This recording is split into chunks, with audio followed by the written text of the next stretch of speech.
Now this is a very fast circuit. It's very fast, it means high top speeds, and high top speeds means small wings, and you can just see ahead how very thin, basically, the rear wing on those cars are. The combination of little downforce and hard tyres means that the cars will slide around a great deal, and it looks like David Coulthard's gone off on the warm-up lap. Well, somebody certainly has, and it's a Williams, and it is David Coulthard. Now, this is quite incredible. David Coulthard, for whatever reason, has blown his chances of winning the Italian Grand Prix before it even starts. And that means to say, Berry is struggling back onto the line, but even if his car is undamaged, he will have to start from the back of the grid, and that effectively makes Michael Schumacher the pole position holder, with Gerhard Berger moving up to second and Damon Hill up to third, and there will be nobody on the... Here's a replay coming up now. Let's look at it. Now let's have a look there. He gets on the power, the back comes around, he goes into the gravel trap. I don't think he's actually touched anything. Now this is simply exactly what I was saying, the combination of low downforce, these very hard tyres. It's taken these drivers a long time throughout the weekend in terms of a number of laps to get temperature into those tyres, but that is a basic driving mistake from David Coulthard. Now whether or not he'll come back into the pits to have the car checked or change tyres, that really is what he needs to do, because he will not get any significant grip from being on those tyres with all of that gravel on. Now, these cars will be accelerating from 0 to 185 miles an hour off the line, then have to brake right down to 50 miles an hour into that first chicane. As they sweep away the dust, watch for the lights. It'll be some time before they come up yet, of course, but as you see on the left, Michael Schumacher is now in pole position effectively, with to the right in the red Ferrari, Gerhard Berger, and behind Schumacher is Damon Hill, and into the pits has come David Coulthard as the last two cars, the 40s, come up to take their position on the 23 car grid.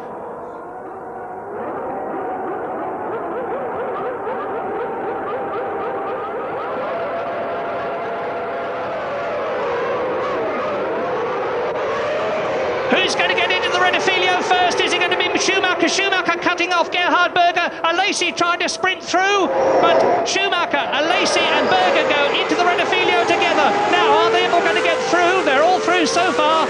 Somebody nearly off. But as we move round with the leaders, it looked to me as though everybody got round, except, of course, the unfortunate David Coulthard. Maybe it was the stress of the occasion that got to the Scotsman, but whatever, his chances of winning have been severely diminished, because he's coming out from the pit lane eventually to start right behind the rest of the field. And Schumacher leads. Ferrari, Johnny Herbert is up into fourth position, ahead of Damon Hill. And it is Gerhard Berger who is second. It's Jean Alesi who is third. And this has been the opportunity of a lifetime for Michael Schumacher, who must be sitting there hardly believing his luck that David Coulthard, who has dominated the Monza meeting so far with fastest time on Friday and then a repeat to give him pole position for the start of the race, didn't even start it. And David Coulthard is the first retirement of the Italian Grand Prix. He is out of the race. And now the and that is on Montemini out in the Pacific.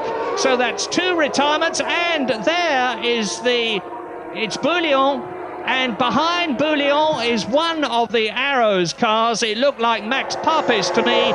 So that's four cars missing at the end of the first lap, and into the lead goes the Ferrari.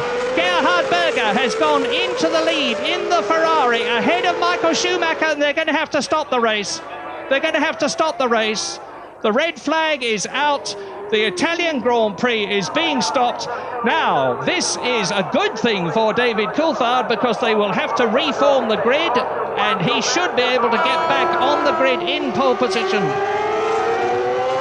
There is Coulthard's car in the garage, and they're getting the spare car ready for David Coulthard. So terrible luck for Max Papis, for Bouillon, but great luck for David Coulthard. This is his chance. Here's a replay. Now that's the Pacific there of Montermini, I'm sure, spinning, or it might even be a Tyrrell. No, that's Montermini. Papis ahead, through goes Lamy in one of the Minardes, then Moreno, I believe. And so that is Montermini. Difficult to know quite what happened there, how it was caused, but that was at the Ascari chicane. Then that's Pedro Diniz. So Pedro Diniz in one of the 40 cars, he was involved. And there we are, there's Montermini getting really very agitated indeed. Not quite sure why, but maybe he thinks he can get his car back to the pits. But this is going to be a tremendous relief for David Coulthard. Now the spare Williams is set up for Damon Hill, and despite the fact they're roughly the same size, there is a lot to be done. And you can see the track is virtually blocked. In fact, it is completely blocked there, and they're being channeled around.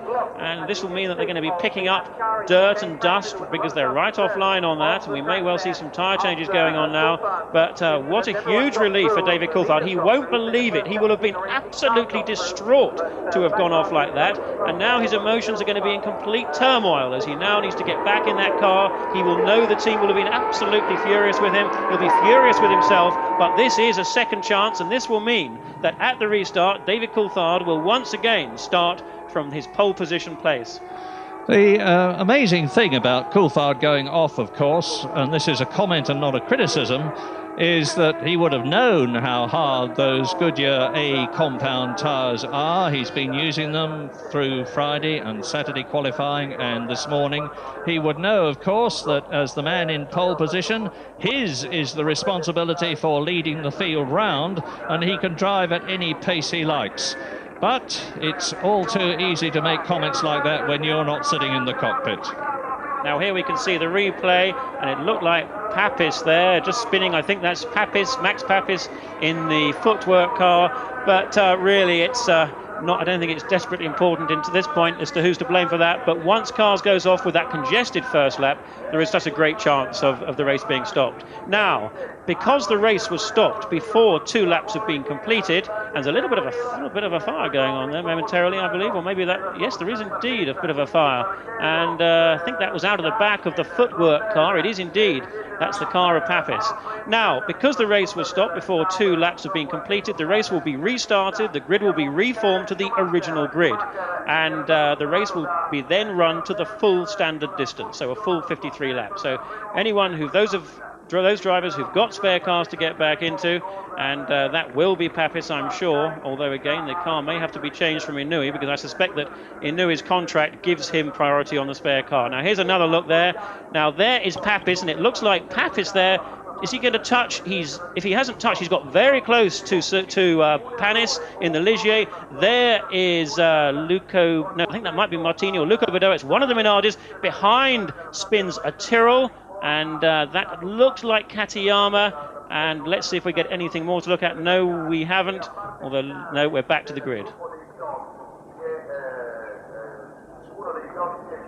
Incredulous looks on the face of David Coulthard as he emerged from the back of the Williams garage. He snatched a quick word with Frank Williams and then proceeded to try and get all the concrete dust off his visor from his helmet. And now the mechanics are furiously working, changing the bits from his original car. They're moving the pedals, they're adjusting the seats and the seat belts, frantically working, getting this T-car transferred from Damon Hill's setups inside the cockpit for David Coulthard. So it looks like he's getting another chance.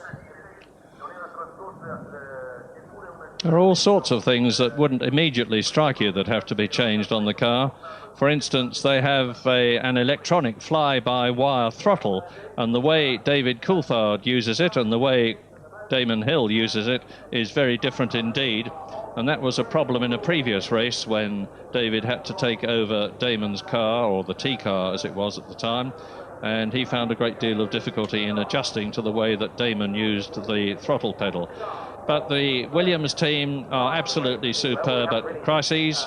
Here's a replay of the start. Now let's look at Michael Schumacher right at the front, squeezing across to Gerhard Berger. Now Michael Schumacher, you can see he just gives him a little bit of room, but I'm sure that manoeuvre is going to be looked at by the stewards, because of course Schumacher was given a 1-race suspended ban, suspended for 4 races, which basically means that if he committed another transgression within the next 4 races, and this is one of them, then he would be banned for 1 Grand Prix.